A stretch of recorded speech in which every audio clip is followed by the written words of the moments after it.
So, the course outline. Well, first, I promised you that this will be a hands-on course, but first we have to go do a recap on some mathematical things. So, probably most of these things you learned if you had a basic computer science math course.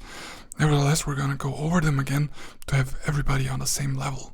So, first we're going to do one lecture of mathematical background information, where we'll cover some concepts from number theory, from algebra like groups and rings, and then we're going to look into trapdoor functions and how we can use those ingredients to actually build our first cryptographic primitive, namely the finite field Diffie-Hellman key exchange.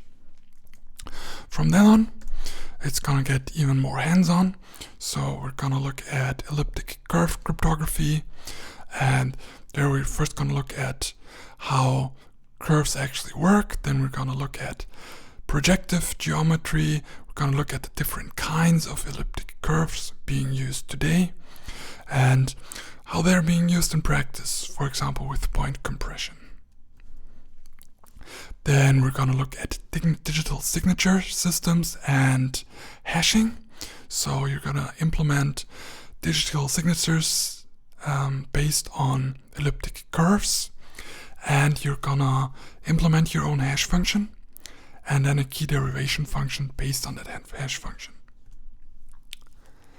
Then we're going to look at encryption and authentication, where you'll be implementing your own stream cipher and message authentication codes and up-to-date message authentication codes being used in the real world today.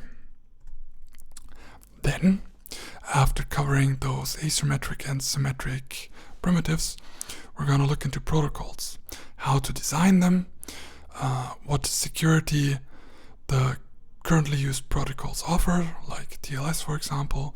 Going to look into security proofs of such protocols and verification of protocols and implementations, and then we're going to briefly look at attacks on protocol level and what these protocols protect from and what they don't protect from.